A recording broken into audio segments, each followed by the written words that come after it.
Grand angle consacré à la guerre du Haut-Karabakh. Les affrontements ont repris il y a 12 jours maintenant entre l'armée de l'Azerbaïdjan et les forces séparatistes de l'enclave soutenues par l'Arménie. Entretien exceptionnel avec le Premier ministre de la République d'Arménie, Nikol Pachinian.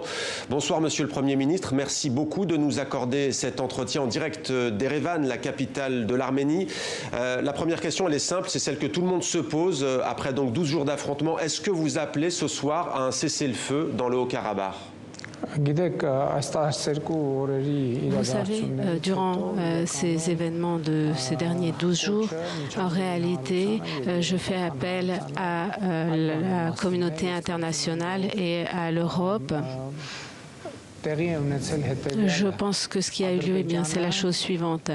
L'Azerbaïdjan a commencé à nous attaquer, une attaque de grande ampleur envers le Haut-Karabakh. Et cette guerre a commencé grâce aux efforts de la Turquie et à sa participation, avec des mercenaires qui ont été transférés directement de Syrie en Azerbaïdjan pour qu'ils puissent mener la guerre au nom de l'Azerbaïdjan contre le Haut-Karabakh. Et les Arméniens au Haut-Karabakh se trouvent dans une situation existentielle face à un risque de génocide et face à des terroristes, des attaques terroristes. Aujourd'hui, les zones d'habitation de populations civiles pacifiques sont attaquées, sont visées par des missiles.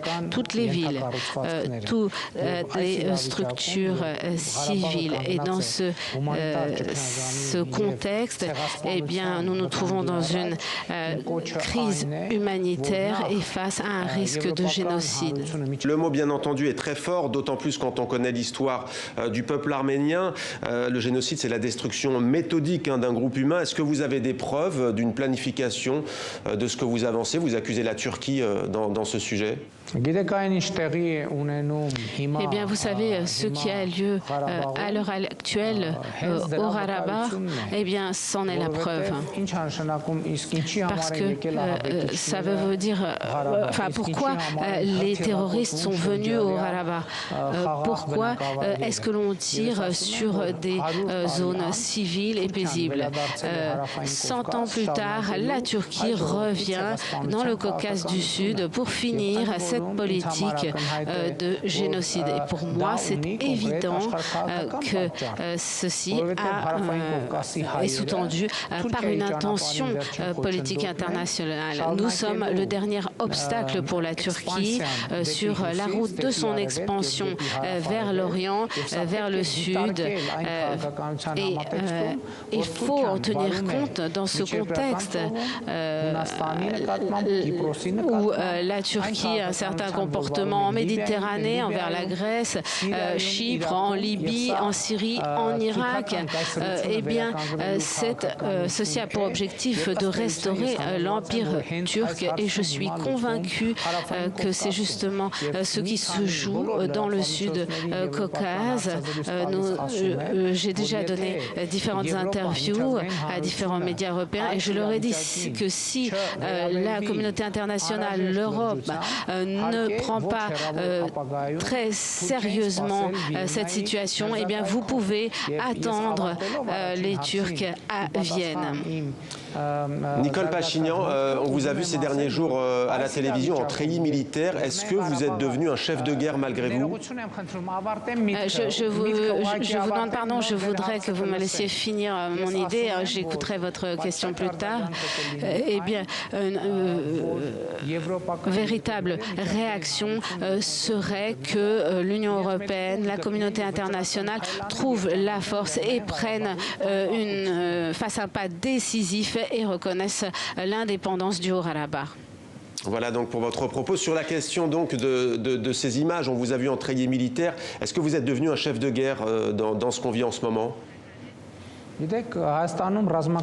Vous savez, c'est la loi martiale à l'heure actuelle en Arménie et durant de telles situations, eh bien, le Premier ministre a des obligations. Moi, si j'ai porté cet habit, c'est parce que je me rendais en treillis au Karabakh et ça serait tout à fait éhonté de se rendre sur le front avec un costume et une cravate. Et je voudrais dire que de toute façon, il ne s'agit pas d'un treillis militaire, mais d'un habit civil kaki. Vous avez parlé de la Turquie, Monsieur le Premier ministre. Il y a un autre grand acteur dans la région, bien entendu. Il s'agit de la Russie, qui a d'ailleurs des relations particulières à la fois avec vous, l'Arménie, mais aussi avec l'Azerbaïdjan. Pour l'heure, Vladimir Poutine reste sourd à vos appels. Que lui dites-vous ce soir? Que lui demandez-vous au président russe? Eh bien, tout d'abord, nous avons un contact permanent avec le président de la Fédération de Russie. Eh bien, c'est un des pays qui co-préside le groupe de Minsk de l'OSCE. Et d'autre part, elle a des obligations. Nous avons des accords entre l'Arménie et la Russie, des accords de coopération stratégique. Et dans ce sens, la Russie a des obligations envers la République d'Arménie et le président de la Russie a déclaré hier qu'il tiendrait ses obligations, qu'il remplirait ses obligations si ceci était nécessaire. L'Azerbaïdjan et son allié la Turquie, Monsieur le Premier ministre, mettent en avant le droit international et les résolutions de l'ONU. Ces deux pays parlent d'une occupation de votre part de cette région du Haut-Karabakh. Que répondez-vous à cet argument donc basé sur la légalité internationale? Eh bien, vous savez, nous sommes dans une situation où bon nombre de personnes parlent des résolutions de l'ONU, des résolutions adoptées en 1993, mais peu de gens les ont vraiment lues attentivement. Dans ces résolutions, il est écrit que l'Azerbaïdjan a violé les accords internationaux de cessez-le-feu et que des pertes locales s'en sont suivies puisque l'armée de défense du Haut-Karabakh a été obligée de se défendre, c'est-à-dire de répondre à cette violation du cessez-le-feu. Et bon nombre de personnes mettent en avant ce texte, mais en réalité, rien n'est marqué sur la violation de souveraineté par l'Arménie. Ces résolutions ont été adoptées en 1993 dans une situation extrêmement concrète et elles concernaient cette situation concrète de l'époque. Et depuis, des résolutions, des négociations pour résoudre le problème du Haut-Karabakh ont eu lieu et différentes résolutions ont été proposées pour que cette question soit résolue. Monsieur le Premier ministre, aujourd'hui à Genève, en Suisse, ont débuté des discussions. C'est le groupe de Minsk auquel appartient la France.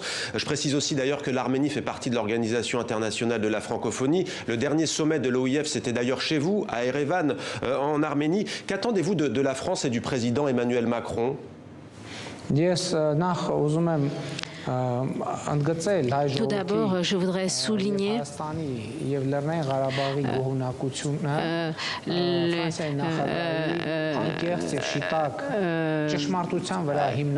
la reconnaissance du peuple arménien, du peuple du Haut-Karabakh pour la façon libre et honnête dont a parlé Macron. Et j'espère que nous allons sur la voie de l'indépendance du Haut-Karabakh. Emmanuel Macron a soulevé certaines inquiétudes et ces inquiétudes, il n'y a pas d'autre solution que de les résoudre parce qu'elles peuvent devenir une zone, donner une tragédie humanitaire puisque nous avons en face de nous des terroristes, des vagues terroristes qui peuvent se propager dans une zone bien plus grande. C'est une menace directe pour la sécurité internationale si on prend en compte le facteur turc et sa population. Et à l'heure actuelle, il faut que la France reconnaisse directement le Haut-Karabakh.